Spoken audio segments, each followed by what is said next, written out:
Ladies and gentlemen, welcome back to another edition of Marvin's Room, your number one source for all things business, finance, and investing. I'm your host with the most, Marvin Francois, and today is a very special day because we have my guy, none other than Mike the Businessman. How you doing, my brother? My man. How's everything going? Appreciate you for having me out here, brother. Listen, appreciate you for coming through. And today is going to be an amazing day because we're going to be talking about how to start your own private car rental company, sir. Right? I'm super excited for us to get into it. But before we do that, make sure you guys take a second, take a minute, take an hour out of your day right here, right now. Just go ahead and slap the like button and show this episode some love. But without further ado, let's get it. Let's get right into it. My guy, Mike the Businessman, man. My man. How are you, brother? I'm excited to be here, bro. I'm excited to have you, man. It's been a lot of chirping. Yes, sir. It's been a lot of noise. Needs to be. You know, I done had some people on here and they were like, yo, I got some other people I want to bring on. Is it cool with you if I bring them on? I said, listen, don't bring no chumps. Right. Don't bring no suckers. Right. I need some heavy hitters. And there was one name that kept revolving. There was one name that kept circulating. Tell me what they said. They said, listen, if you really want to turn this thing up. Yes, sir. They said, if you really want to take this to another level, you got to bring this man on here. Yes, sir. And it was your name, man. So I'm very happy I was able to come. And you're all the way from Texas, correct? I came all the way from Dallas, Texas, bro. Crazy. Yes, sir. Yes, flew in sir. today, flew in tonight. And I got to go tonight. I got to be in Tulum in 48 hours. See, yes, listen, sir. so we got to make this happen then. We got to light it was this worth thing it, up. though. I'm like, yo, when you hit me up, I'm like, say less. I'm here. And we here. Yes, sir. I'm excited, man. And I know you're going to bring a lot of game for the audience. Facts. Get your pen and your pads out, yo. Leo, listen. I'm dropping gems. It's about to be one of those. It's about to be one of those. So without further ado, let's get into it, right? But now, before we get started, of course, take a second to introduce yourself. Let the people know who you are, where you're from, what it is that you do, and how you got your start. All right, so my name is Michael Onoha, a.k.a. Mike the Businessman. That's what everyone calls me. I've got a 6,000 square foot warehouse right by the Dallas-Fort Worth Airport. I own a private car rental business. I rent out luxury and exotic vehicles. That's what I've been doing for almost 2 years now. I've been very successful at it. Okay. My background, so after college, actually, I went to Rutgers, New Jersey. Oh, right here in New Jersey. Yeah, Dope. right very, here, very dope. Yeah, Rutgers, New Jersey, yeah. Okay. So I graduated computer information systems, man. Jersey was whack, bro. I tell people Jersey raised me, but Texas paid me. I love it. They couldn't give me a job out here, so I had to pack my bags. I went to Texas. I got a job in auto insurance. So I was selling property and casualty, non-standard auto insurance. Okay. So basically people with lots of tickets, suspended licenses, we getting them some insurance, getting them back on the road. All right. So I kind of got my feet wet in the insurance game at an early age. Years later, fast forward years later, you know how it is, bro. You always feel like the grass is greener on the other side. Right. So I went back to corporate America. I dusted off my degree, got a job as a vice president, tech and cyber operational risk management for JP Morgan Chase and Bank of America.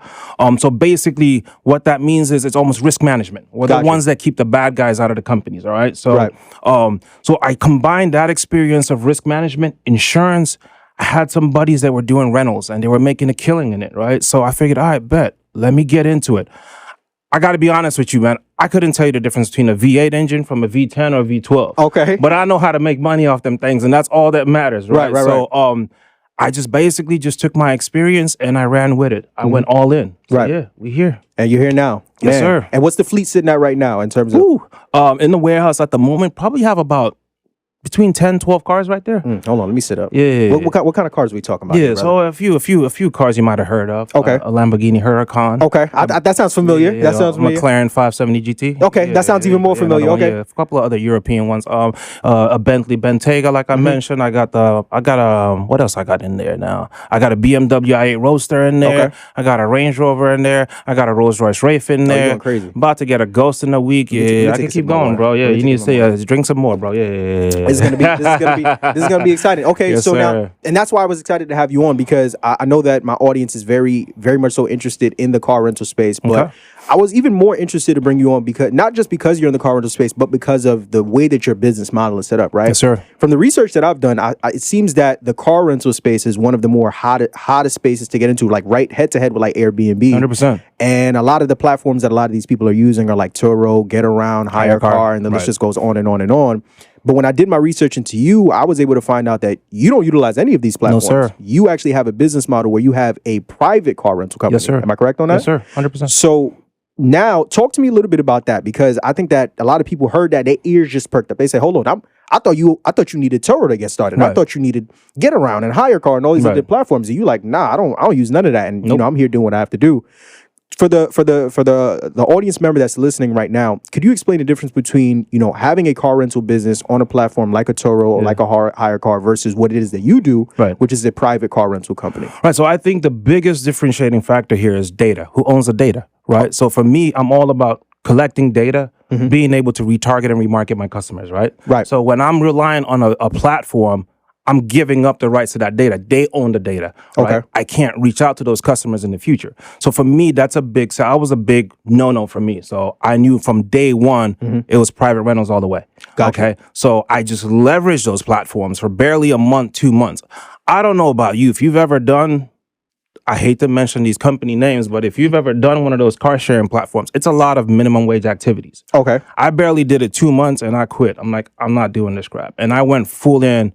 I got a warehouse and I went all the way private.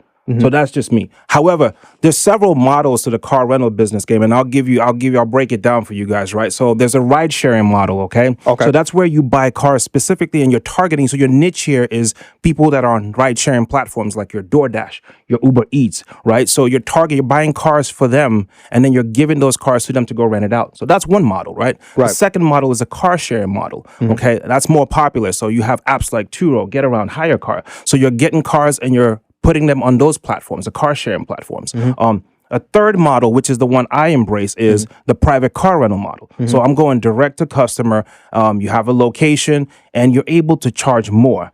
There's a fourth model.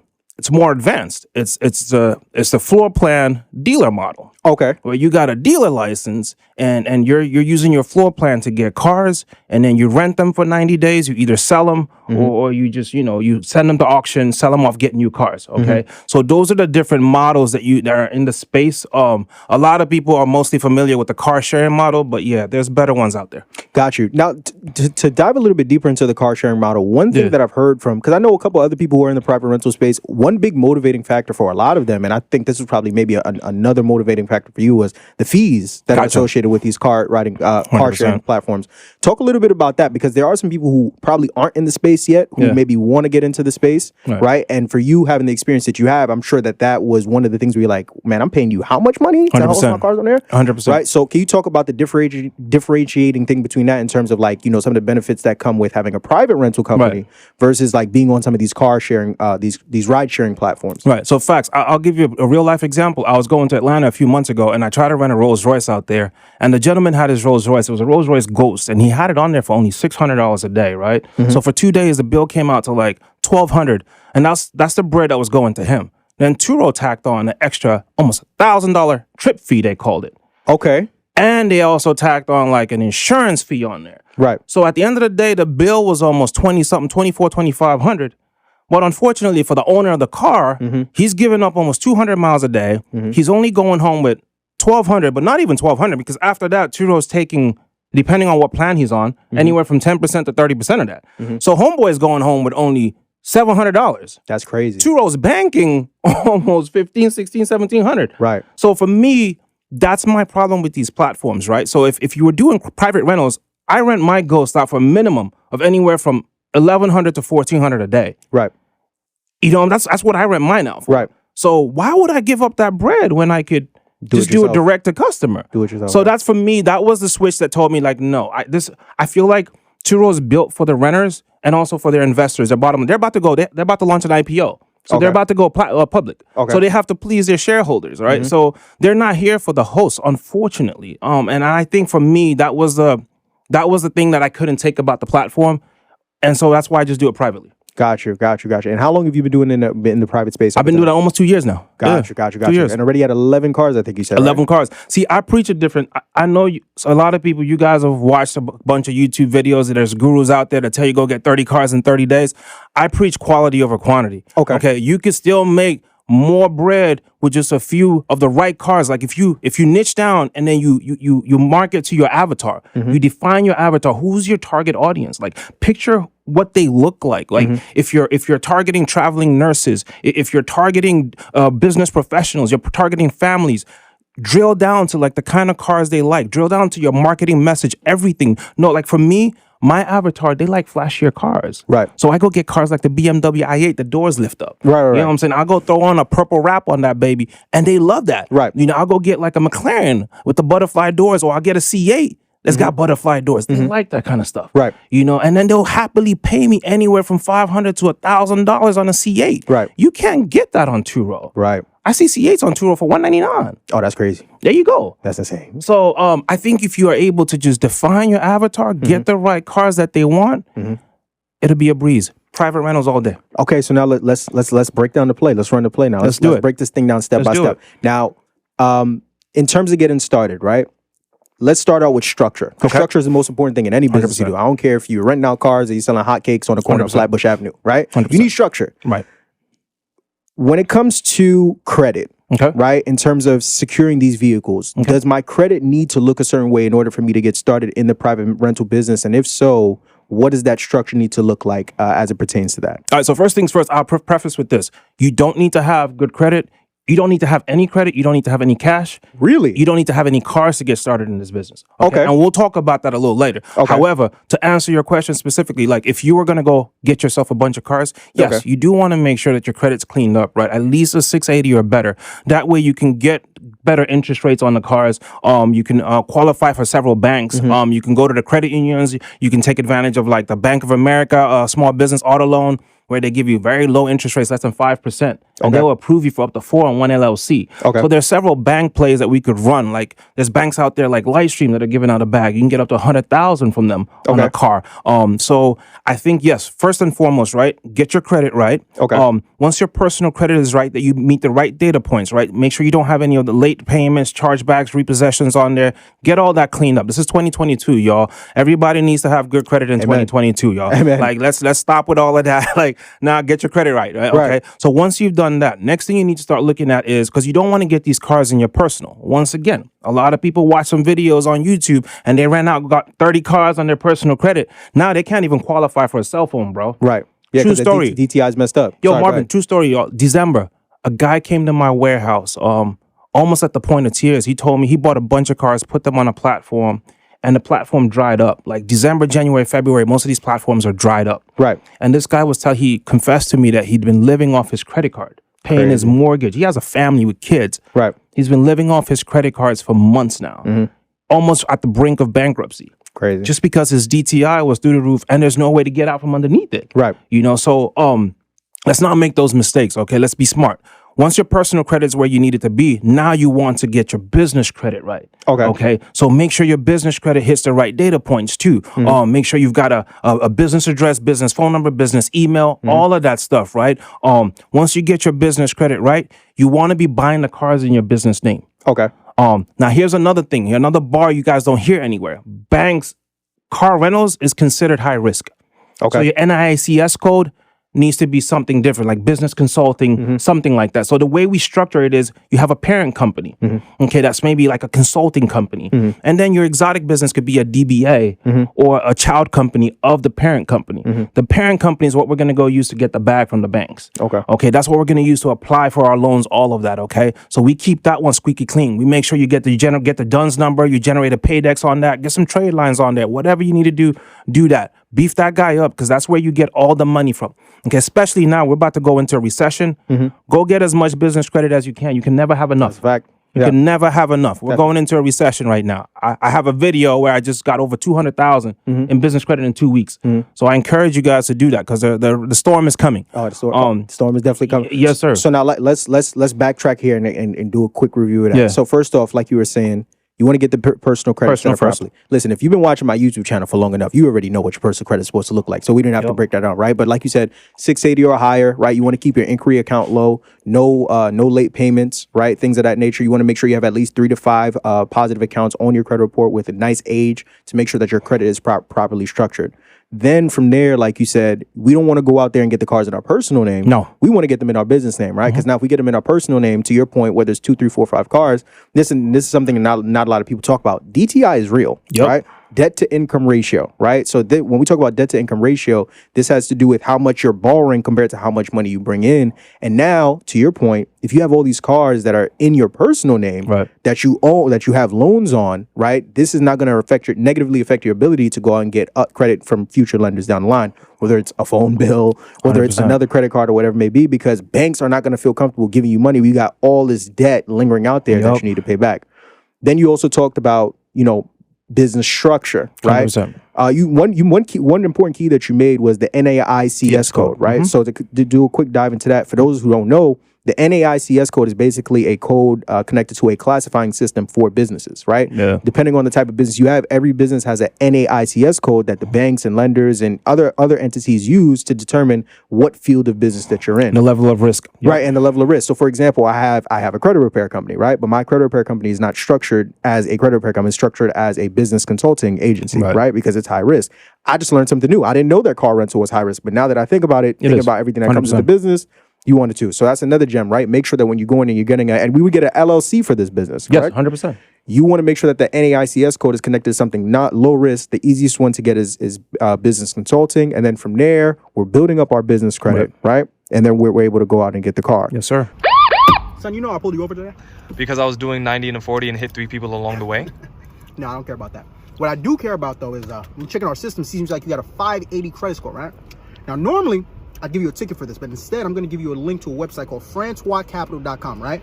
They specialize in removing hard inquiries, charge-offs, collections, student loans, evictions, and so much more. So when you leave here, head over to francoiscapital.com and book your free credit consultation today, the Capital way. All right, well, thank you, officer. What the hell is this? Are you even a cop? Have a good day. So now let's get a little bit more into the business model of it all, right? Okay. Because you deal with exotics and luxuries. Yes, sir. High luxury and exotic cars. Earlier on, you were talking about different spaces that people could get into. You were mentioning how most people use rideshare platforms like a hire car, for example, where that's more geared towards people that use the cars for work, right? Uber Eats, DoorDash, things of that nature. And then you have other platforms like Turo, maybe for people that are tourists coming in and out the state, things like that. Could you talk about some of the different niches, right? We have exotics, we have economy cars, things like that. Talk about the different niches, the different spaces that exist in the car rental space. And if I'm the average person and I really want to get into the space, but I don't know what's for me, how do I know? Now, before you get into it, talk slow, be thorough, break it down for them real simple. Oh, I got you. Go. All right, so most people start off with the economies, right? So they want to get the economy cars. People feel like that's the foundation, that's the bedrock that brings steady income throughout the year. So they start off with the economy cars and they'll go throw it on, say, a hire car, right? So you're giving it out to maybe like an Uber driver that's going to keep it for months on end, right? Right. And that's a great plan. That's a great strategy. Now, I cater mostly to the higher luxury cars and the exotic cars. Reason why is that's where the bread is at, bro. Okay. Like the amount of money I make, perfect example. I've had an i8. How much is an i8? You could get an i8 for 60, 70 bands. Okay. I've had an i8 that's been gone since December. Dude is paying me $4,200 a week every week. Crazy. That's insane. You do the math. Right. It's almost 100 G's, right? Right. So you can't get that with the economy cars. Okay. I don't care how many economy cars you get, you're not going to get that much bread. So for me, I just feel like quality over quantity. You give me 5 good luxury cars, I'll make you some bread. I'll make you 6 figures off of them. So that's just my mentality. But yes, you could start off with the economies. Some people like to go get the Sprinter van. Some people do Sprinter vans. Some people do slingshot rentals. And then you have people that want to do like the higher end luxuries and the exotic cars. That's another niche out there also. So you could choose either one of those, most definitely. And then, so we have the economy, we have the exotic / luxury, and I think Slingshot, I've heard that's classified as a specialty car, right? Specialty, kind of like that, like very specific vehicles that kind of people just use. Right. Now, Sprinter vans, what would that have its own classification? Or is I would classify that as being luxury. Because they are quite expensive. Okay, got you. But people typically use that for like party rentals buses, and things like that, prom nights and all of that stuff. Got you. Now, what about let's say like a G-Wagon? Is that also luxury? That would be classified as luxury exotic, so to speak, because a G-Wagon right now costs 250 bands. Got you. So yeah, got you. Yes, sir. Okay, got you. All right, so we have an idea of the different classifications. We've talked about structure and things that you want to make sure you have in place to get in the game. Now we need to go get the most important part of the game, the car. Get your right? cars. We got to get the car, right? Now, this is, I think, going to be the most important part of the video because I think this is something that before this video, if you were trying to get into the space, this was probably something that maybe you were extremely confused about or you just had a bunch of questions that need to be answered. Right. So hopefully you're able to answer those questions for them. Let's talk about securing this vehicle, right? Okay. If we want to get into the private car rental space, we're like, all right, Mike, the businessman, you got me. I'm hot now. I need to start this. I'm gonna start this business tonight, but I got to figure out where to get the car, right? Gotcha. Where do we go to get the car, right? What's that process look like? All right, so I'll even take it back one step. Let's assume you don't even have a car. Okay. Or you don't even have good credit to get a car, right? Right. So you could actually leverage your relationship currency, your social currency. Do you know other people that have cars? Siblings, family members, friends, right? Once, just let everybody know that you are the rental car plug. Once people start to associate you with that, people will be begging you to rent out their cars. I know brokers in my city that don't own a single car to their name, but they're known as the plug for rental cars. Artists, celebrities, influencers, they come into town, they're calling them up like, yo, I need a car. Right. And it's his job to go get them whatever car they want, and he makes his bread on top. So you can start off that way. Like, start off being a broker. That's the easiest way into the niche. Okay. And then, while you're doing that, in parallel, you're working on your credit. You're working on your business credit, all of that stuff, right? Once you're ready to buy a car, your credit is ready, I would say the first step is to go apply directly to credit unions. Okay. That's Credit unions, credit unions like DCU, Penn Fed, Navy Federal, go start with them. Okay, there's several of them out there. Credit unions be giving out the bag. They do. Yeah. They give out very good interest rates, easy approvals. Start from there. Now, once you have that approval in hand, take that to your dealership.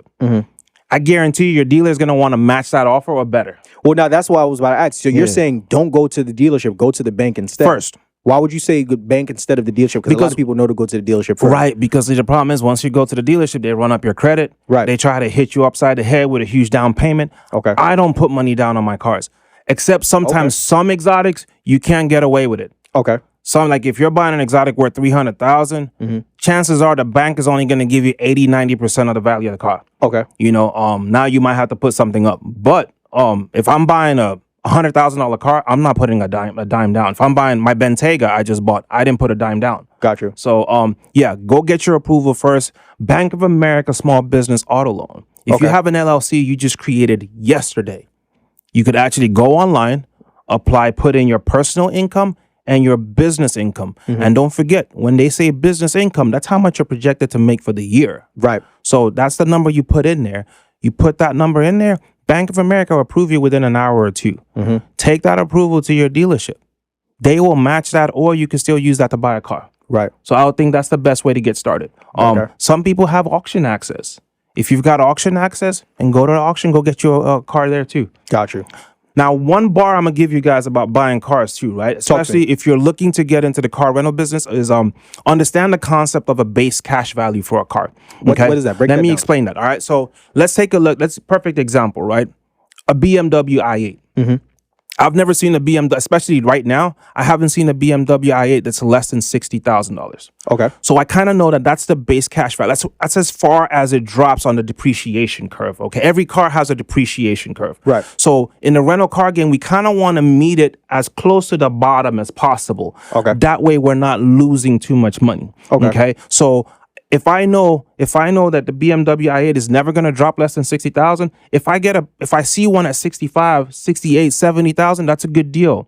I have that window, that space to play around with and get rid of the car, and I don't lose as much. So just be mindful of that. Like when you go buy a 2022 Mercedes-Benz or BMW, they depreciate a lot. Right. So within a year, that car's crashing. You don't want that. You have to eat, you're going to eat that cost, that depreciation cost.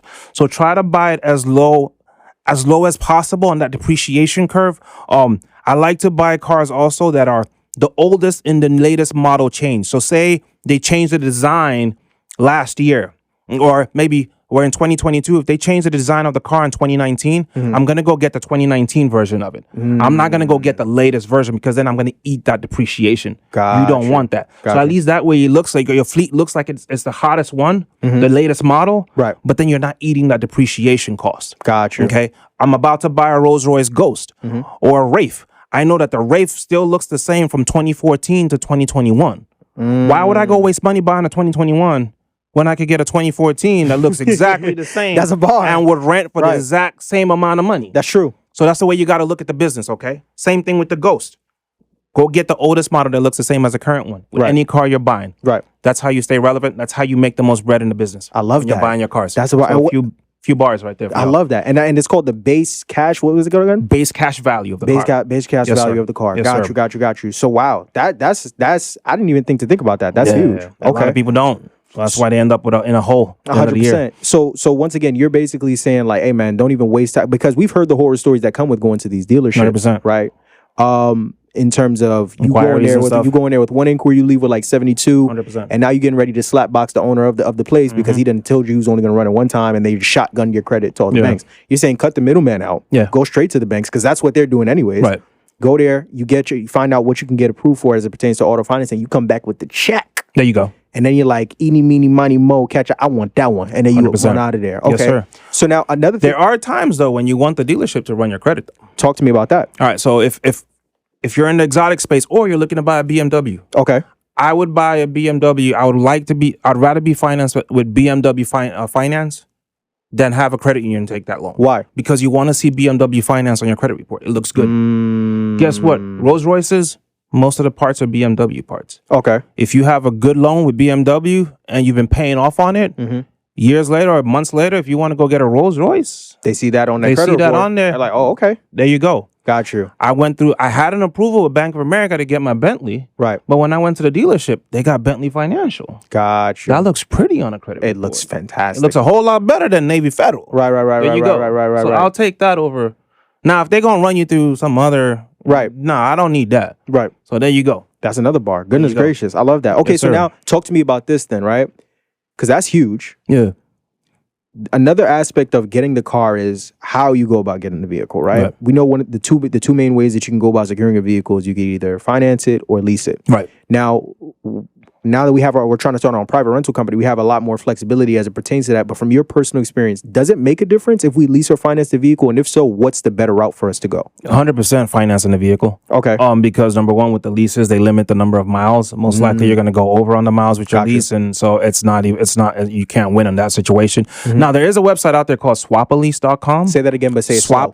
Swapalease.com. Got you. So you go to swapalease.com, people that are already in existing leases and want to get out from them, they put their cars on that platform. Got you. So you're able to actually go on there. If your credit is not as strong, that's a good plug for you. So actually go to swapalease.com and go find a car that maybe has 6 months left on the lease. Okay. And if the payments are manageable, they're giving you enough miles, you could actually get that car. And after you pay it off for the 6 months, guess what? It's going to show on your credit report like you've paid off that car. Got you. So that's an easy workaround with the leases. Got you. So yeah, I wouldn't go lease a brand new 2022 car. No, it's a recipe for disaster. There you go. Okay. Got you. Okay. So now, right, we talked about structure. We talked about the different niches within the business that you could tap into, what your personal credit needs to look like, what your business needs to look like, where you can get the car, different tips, tricks, and gems on how to secure the car in your best interest, right? Now we got the car. Congratulations, right? But we're not there yet. We're not just going to throw the car on the road and think money's going to start rolling in. There's a process to this, right? Another part of this process that I know of and I know you're extremely familiar with is protecting this asset of ours. Risk mitigation, right? Because like you just said, and I just learned, which I kind of should have knew already, this is a high risk industry. And the reason for that is because of accidents. We're going to talk about that a little bit later. Yeah. But we got to make sure this asset that we just secured is protected, right? Because we needed to cash flow and create, money for ourselves, for our family, for our business. 100%. So if I'm getting into the private rental business, what are some of those tools that we need to have in place to ensure that this asset that we just secured is protected when we put it on the road? All right. So first and foremost, once you get the car, first thing you need to do is go get some kill switches or GPS trackers in your car. Okay? What's a kill switch? A kill switch is basically it's a device you put in the car and you can remotely switch off the car. So if your car gets stolen by somebody, you could actually switch it off and they can't start it again until you manually or you turn it on yourself. Okay. So make sure you have a kill switch. There are several companies that sell them. I like to use either Viper, I use Advantage GPS, or I'll use Gold Star by Sperian. There you go. I heard that. Those are 3 companies out there that offer. And it's pretty say cheap. those again, but say it slow. Viper GPS, Viper VIPER Okay. GPS. There's Gold Star by Sperian, and there's also Advantage. Gotcha. So those are 3 companies you guys could tap into. Go get kill switches. I like to have in my market. Texas is not as hot as say like in Atlanta. Okay. So in Texas, I could get away with just 2 trackers in there. Okay. So one I'll keep active. That means it's turned on. And one I keep passive. So it's off. So there's 2 in the same track. Two in the same car. Okay. That's a bar. So the thief doesn't know. So when they do their scan, they see one that's active. They take that out. But they don't even know. They don't know about the other one that's passive. So once I get the report, the ping that one's been switched off, I can't ping it anymore. I switch on the other one and I kill switch them. Gotcha. Right. So in Texas, I could get away with having 2. If you're in somewhere hot like Atlanta, you want to get about 4, 5, 6, 7 of them things. Yeah, you want to triple up on that mug at least. So yeah, definitely. So that's the first thing you need to do. Then you need to make sure that you have a good insurance policy on your cars. Talk about that. So you got to get insurance on your cars. There's several options, right? If you have a car that's less than 50,000, that's easy. There are companies out there like Lula Insurance, Lula. Okay. Lula will sell you fleet insurance. So they're okay with giving it out to people that are running their cars on Turo or private rentals. Gotcha. So, and it's pretty cheap too. So they charge you based on when the trip starts. Okay. Okay. So it's not for when you're going out on a date with your wifey. They're not going to cover those trips. Right. Only when the car's on a rental. Gotcha. It kicks in. Okay. So, however, it gets tricky when the cost of the car is over 50,000. Why is There's that? not a lot of companies that want to take on that risk. A few years ago, a lot of cats out of Miami and Vegas started committing a lot of insurance fraud. Right. They'll get into the exotic car rental business. It doesn't work out after a year or 2. They burn down the warehouse and claim the insurance money. Okay. So that kind of messed the business up for a lot of people. So we had to improvise. Okay. There are companies out there. If the car is less than 100,000, there are companies out there that you can sell supplemental insurance to the customer. Okay. So there's companies like insuremycar.com. Say it again, but say it slow. Insure, INSURE, mycar, MYCAR.com. That's one. There's another one called Sure, like SURE, sureapp.com. That's another insurance policy. There's Allianz. Everyone's familiar with Allianz. So it's ALLIANZ.com. You could sell those policies to customers. I am a little weary about those. I like to use those. I consider those secondary insurance companies. Obviously, their claims process isn't as mature as, say, your Allstate, State Farm, Progressive, Geico. Right. So I use that as, so to speak, plan B. Okay.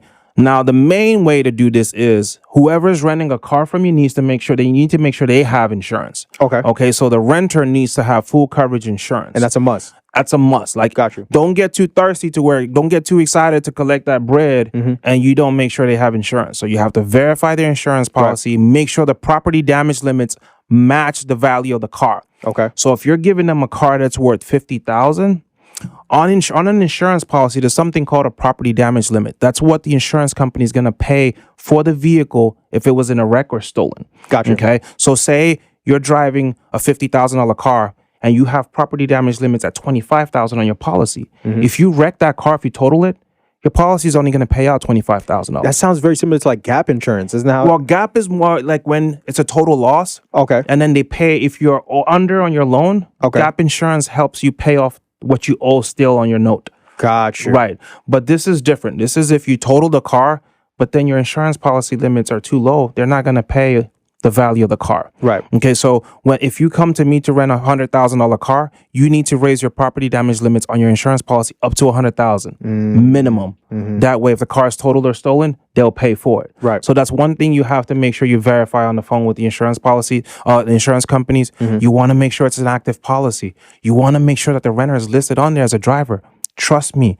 People come and they scam. It could be a son that's got the same exact name as his dad. I literally saw you. Hold on. I saw you make a post on your Instagram story just the other day where I think a guy came with like one name, with like a fake ID or something like that. Two different fake IDs. Two different fake IDs. That's crazy. He hit us twice. He hit us by phone and also hit us by Instagram. Right. Hoping to get 2 different reps. Different IDs. Right. So people scam all the time. I get it all the time. A kid, he's got the same exact name as his father, maybe Joe Smith. Right. He's a junior, dad's a senior. Guess what? When you call the insurance company, like, hey, I have a Joe Smith here and this is the policy number, they're like, yes, Joe Smith, we have, Right. But it's not the same Joe Smith. Right. So you got to be mindful of things like that, okay? So there's a lot of scammers out there. So you need to make sure you have the right risk mitigation controls in place.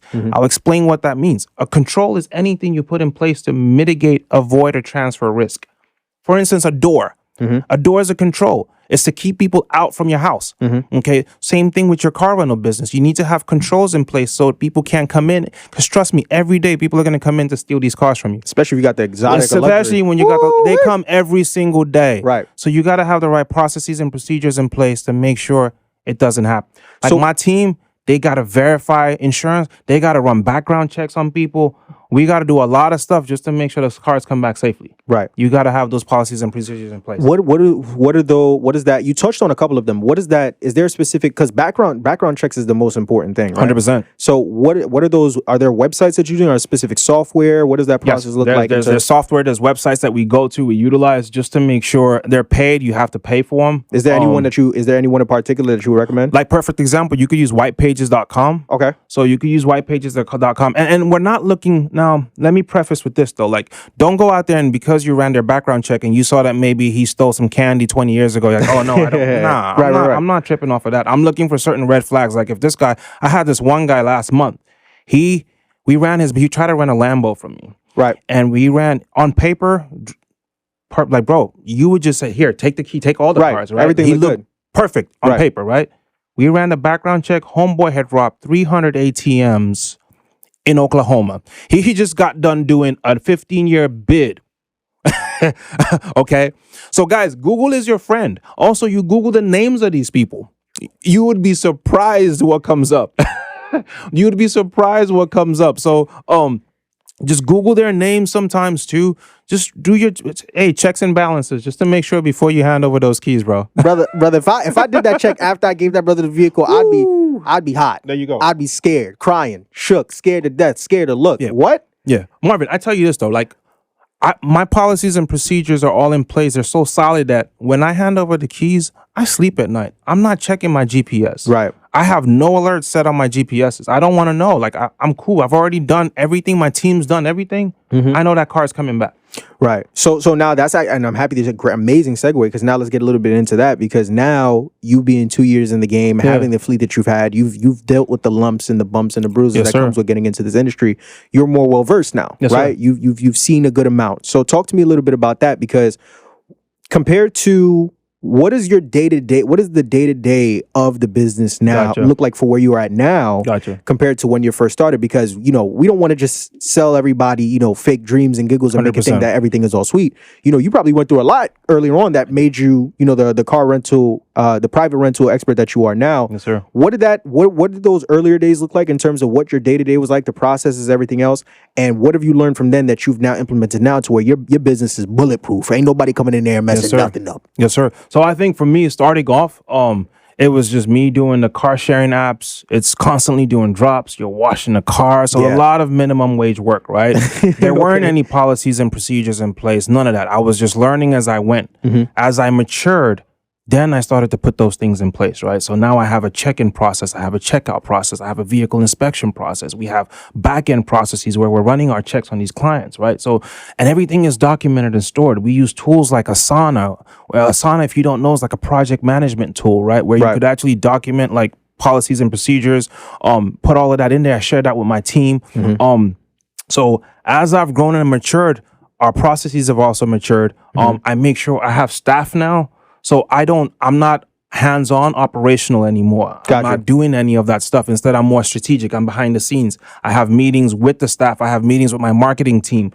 So I'm thinking my role now is more so how do we grow this thing more? Right. Okay. How do we scale versus instead, the next car's going out. I got to go clean that. So it takes time. If anyone tells you the car rental business is passive, that's a lie. It's not true. I hate to break that to you. Starting off, it's not going to be passive. Right. As you mature, though, it'll get there. It gets there. Right. Like any other stream of income. Facts. Nothing is ever 100% passive. Facts. Especially if you're trying to make over 6 figures. When you get to that, you're going to have to sweat there's some sweat equity involved 100%. Initially. Right. And then you get to a point where, yes, now the money is rolling in. Now I could hire a few warehouse staff. Now I could hire a marketer, bringing in business, putting out the word out there. And then that's how you start to scale your business. There you go. And then you stop working in it, you can start working on it. Boom, bar. And I'm extremely happy that you said that because, you know, especially, I mean, we're both on social media, so we see a lot of people selling false hope, you know, not just even in the car rental business, but just in every business. And that, oh, yeah, 6 figures and you ain't gonna have to do nothing. And 100% it's like passive. Family, like cap. I don't care what you're doing. Once again, I don't care if you sell soap or you do car rental. Like there's a process that you have to go through. Yes, sir. And you should embrace that process because I'm sure from you personally, there's some lumps, some bumps, some bruises that you took in your first year of going through this car rental business that you're probably extremely thankful for now because you're so you've gone through those experiences and it's made you so well versed and so thick skinned to it. It's like, man, like you said, you sleep easy at night because I went through all of that already, right? So you want to embrace that in any form of business, right? Not just within the private rental space, but with anything. Don't come in trying to be super hands off and thinking everything is going to be peaches. It's not, right? And if it is, something's wrong. You're not doing it right. You're not doing it big enough. You're not doing it right or you're not doing it big enough. And that's a fact, right? But you made mention of something. You talked about your team and you talked about some of the different people that you have in place. One person you talked about, you know, you have someone that works in marketing, right? Yeah. And that's something I think I really want to make sure I get into in this sit down because I think one big reason a lot of people look to the ride sharing platforms like Turo, like Hire Cars, because in a way they handle the marketing aspect of the car for them. Yes, sir. My job as the renter is just to take these super duper nice pictures. I put it on your platform because there are millions of people searching for cars every day. I don't even got to worry about doing all this extra legwork to get this car out because it's Turo. It's like it's an established brand. People are going to come. You as a private car rental business owner, you don't necessarily have what some people would consider a luxury in that, right? So you got to do your own marketing. 100%. You got to do your own advertising. Talk to me about what that looks like. How can we, if I'm in this car rental space, I'm taking notes as you talking, Mike the businessman. I promise you. I'm taking notes as you talking. Hope you guys are too. Yeah, I'm taking notes as you talking, right? I'm like, okay, business structure, check. Insurance, check. You know, systems and process, everything. Check. Okay, I got this private car rental company. I got this asset. I got to get the word out. I got to let people know I got this thing going on, right? So I can start getting that cash flow. Right. If I'm just getting started, what did you do then, and what are you still doing now as it pertains to marketing your business to make sure that you're getting consistent leads for your private car rental company? All right, so I'll give you guys a few bars, right? So if you're starting out with the car sharing platforms, right? So I call it the training wheels phase, okay? So you go into hybrid mode. So I want you to be running the car sharing platform and at the same time you're running private rentals. Okay. But the idea here is you're leveraging the car sharing platforms to build up the private rental side. So you're giving 5-star service to your customers, making sure you're getting testimonials. You're trying your best to flip them over. Okay. So a lot of times people, when they hit that trip fee, they're like, oh, whoa, I didn't know Turo was going to charge an extra $500. If you describe you have the right words in your listing, they'll hit you up and they'll call you like, hey, can you beat this price? Of course I can. Right. And then that's how you can move them over to the private side. Right. Okay. So that's one way that's a training wheel phase. Okay. You're leveraging those platforms, but you're flipping them over to you. Now you have data. Now you're getting them into your net, right? There's other organic methods that we could use too, right? Facebook Marketplace is another very good one. Gotcha. Okay. Facebook Marketplace, Craigslist. Put your cars on there, people will blow you up, bro. Okay. Put your cars on there, people will blow you up. I always stress though, like, know thy avatar. If you don't know your avatar, you can't market to everybody. Otherwise, you market to nobody. Right? So for me, I'm gonna keep it 100% real with you guys. My avatar are your dope boys, gangsters, like people that your Hertz, Avis, Turo won't even approve. Right. Okay, but guess what? They come to me and they take perfect care of my cars. Right. And they pay me good bread for them. Right. That's my avatar. So I speak to them. I go to where they hang out and that's where I market. Okay. So I say this to say, if maybe your niche is traveling nurses, go find Facebook groups, cater to them.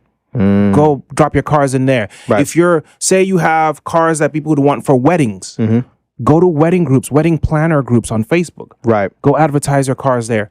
Your phone will start to blow up. Okay. There's other organic methods, right? Like leverage social currency. I keep saying that you need to be a walking billboard for yourself. Facts. You need to brand yourself, have your business cards, let everybody know you're the rental plug.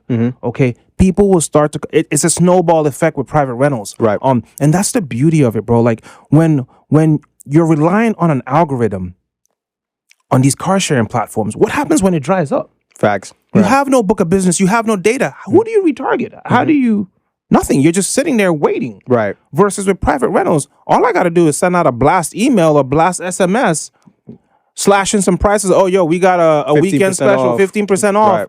They start calling back again. Right. You know, So that's the beauty of it. So leverage that.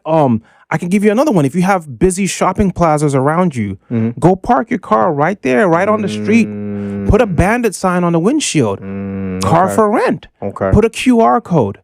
If you're always outside, I'm a homebody. I'm not outside as much. Certain people are, and I envy that. If you're always outside, if you're in the clubs every weekend, when you go in there, you're popping bottles. They need to be having your company name, MTV Exotics, when they're popping your bottle. Let everybody in there know that's what you do. Right. Get to know the club promoters. That's organic marketing. There's also paid marketing. You could run Facebook ads, Google ads. You could do those things too for your car rental business. Right. I'm in the process of securing several billboards right now around the city in Dallas. So there's several plays you could also run. Get your phone ringing, and you don't have to worry about chasing customers down or relying on the algorithm. The QR code play was huge because I mean there are cars sprinkled all throughout Brooklyn and just New York in general, but they're like people that are bought them from auctions that are looking to resell them, and they put like the little marker in the window and they're like, yo, for sale, $2,000. There you go. But now you over here talking about parking your car in some of these, like I've even heard that play, but like, having your car, you're parked in like by hotel, like where hotels are. Hotels, strip clubs, funeral homes. 100%. But once again, it all comes back to knowing your avatar. 100%. Right? Like you said, if you're in marketing to everybody, you're really marketing to nobody. You should know exactly. And by the way, when we talk about avatar, we're talking about knowing the average age of the customer, right? The gender of your average ethnicity. I drilled down to ethnicity, right? It can go as far to the kind of jobs that they're working, right? Where they're from, what do they like to do, like. This is the market research you want to do if you want to be successful. By the way, not just in private rental business, but just in business in general, because you got to know who you're selling to. Otherwise, you're not going to be selling it the right way. And speaking, let me piggyback off of that thought too, right? See, the biggest mistake I see people make is they go, when they're trying to get into the business, the first question that comes to head is like, what car should I buy, right? Right. And then unfortunately, what they do is they skip the whole avatar process. They go to a Facebook group, a Turo Facebook group, and then they ask people, what car should I get to get started? Right. And then they're going off of other people's opinions. Right. Or you go to the Turo website and then you're looking for the top performing car. That car might be hot today. What if it's not tomorrow? Right. So you don't want to do that. That's why you need to define your avatar 100%. Facts. That way you're getting the kinds of cars they want to drive. And in that way, your car is always going to stay rented out. So I think that's key. And don't skip that step before you go buy cars. That's a major key. Major key. Quick question. Would you be interested in learning how to start a 6-figure credit repair company? Yes? Okay, what about a 6-figure funding business? Yes again? Okay, what about a 6-figure trade line business as well? 3 yeses, cool, that's all I need. Now listen, I can't say too much now because I do need to get you back to this interview, but I'm getting ready to launch a mentorship program, and quite honestly, I think you'd be a perfect fit, right? So when you're done with this video, click the link in the description. It's gonna bring you to the landing page. It's gonna give you all the information you need about this program, when it starts, what it's about, everything you're gonna learn, and if you would be a good fit for it. We'll talk more on that page, but for now, let's get you back to the video. So now, listen, I'm gonna be honest with you. I'd be remiss. We've first off, you dropped a lot of gems here today. You've given a lot of value here today, but there's one missing pice that if I didn't touch on it, my audience would probably slap me in the back of my head. I'm keeping it real with you, so we got to get into it because when it comes to business, we can't talk about the good without talking about the bad. Let's do it. You already know where I'm going with this. And when you come into this car rental game, man, let's talk accidents. Let's talk car accidents, because this is something that I'm pretty sure, again, if you're looking to get into space, this is probably one of the biggest things that you're trying to figure out. Gotcha. And I'm not in the space, but I have people like yourself and other people that I know who are colleagues of mine that are in the space and everybody has said the same thing when it comes to accidents and these rentals. Right. When it comes to accidents, it's not a matter of if, it's a matter of when. It's going to happen. Right. Like, there are no ifs, ands, or buts. Like, it's going to happen. So now if we know that it's going to happen, we need to do our best, right, as people who are looking to get into space, to prepare for when those times come. So talk to me a little bit about that. What does the process look like? You just got a call from your assistant. You just got a call from your manager. Hey, listen, Mike, we got a problem. The Rolls Royce got caught up in this, fender bender that, this whatever it may be. Right. What does that process look like when we have a car in our private rental company that gets into an accident, from when we get that call to how we handle it moving forward? Right. So first things first is, once you get that call, you just let the renter know to let them basically, I ain't gonna lie. When I get that call, I hand it over. I have a plug. Like, I don't deal with that stuff. Okay. I'm not going to be calling insurance companies because the process takes almost 4 or 5 months. Really? Oh, yeah. I'm not dealing with that. For me, I got a plug. He's out in Miami. Shout out to my boy Lex. And I just forward the information over to him. He takes care of everything. Gotcha. See, even when I get those calls, I'm not shook because I know we've already kept to our policies and procedures. I know I'm going to get paid. Matter of fact, I'm going to make money off of that accident. Okay. So talk a little bit about that. So there's several ways to make money in this game off of that, right? So whenever you rent your car out, number one, make sure you're taking a security deposit. Okay. That's number one. That's to cover any damage they do to your vehicle. Okay. It's a refundable security deposit. So if they bring the car back, there's no damage, they get the security deposit back. If they damage the car, you keep it. Right. So if it's minor damage, they scuff my rims, I keep the deposit. The entire thing? I keep the entire thing. Woo. You know why? Because guess what? If it's a Lambo rents out for $1,400 a day, the turnaround time to fix that rim could be 2-3 days. Yeah, that's money out of your business. That's lost income for me. Right. So I'm keeping it. And guess what? My clientele, my avatar, they're okay with that. Right. Because I let them know beforehand. We even have them sign off on that. Right. Okay. So they're okay with that. If they damage the car, if you've already verified their insurance, what's the problem here? Right. That's fine. The car's gonna get paid. So that's fine. So a matter of fact, we know how to make money on that. So one thing I'd advise you guys to do is if you have to handle this for yourself, right? So car comes back, it's been in an accident. Send it to, say it's a Toyota. Go send it to a Toyota dealership for an estimate. Regardless of what it is. Yeah, regardless of what it is. If it's an accident, send it to the dealer, the authorized dealer. Okay, to go get an estimate first. Okay. Because you need that. Normally, their prices are way higher than That's true. Joe Blow next door. So you want to get that invoice first. Now, after then you get that invoice, you submit that to the insurance company, and then let them do their thing. While they're doing their thing, you need to get your car back on the road. So for me, I'm all about quick turnaround. I fix my cars up. Like my neighbor next door does body repair. So literally my car's fixed within a week. It's back on the road. I got to keep making bread on that car. So I'll go send it to him and he'll fix it for way lower than what the dealership is asking for. Okay. But then I now get paid by the insurance companies based on that estimate I sent initially. Gotcha. So that's how you make money. We make money on that spread. If depending on what state you're in, you could get lost income.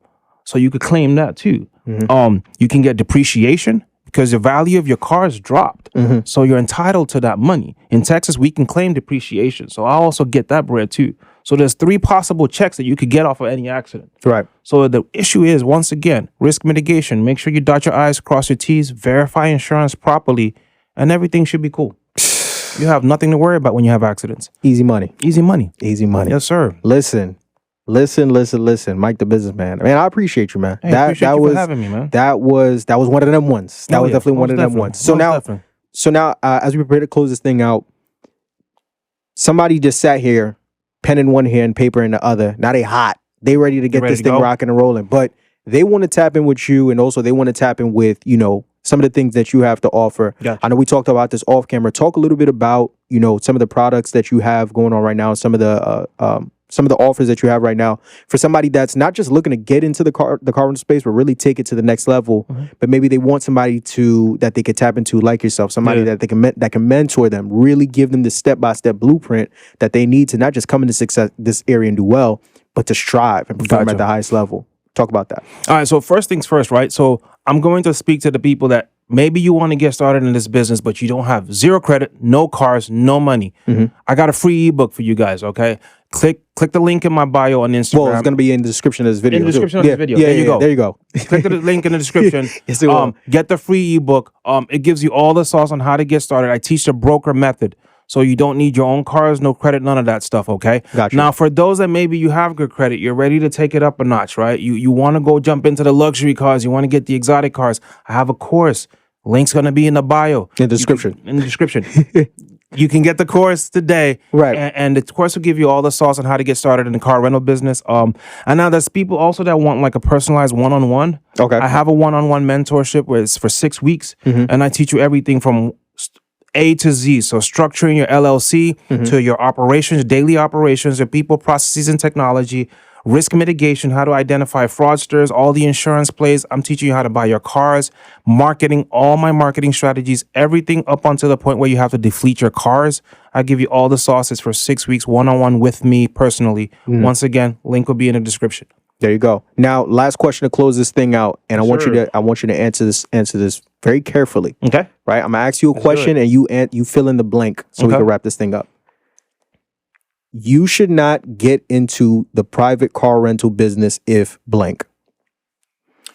If you are emotionally attached to your vehicles. Okay, talk a little bit about That's that. I get that all the time. I get people that want to give me a car, but then like, oh man, they just can't let go of it, or somebody spills coffee in the car and they're nah, you can't have feelings for these cars, yo. You have to look at this as a business. That car is just an asset that's producing income for you, nothing more, nothing less.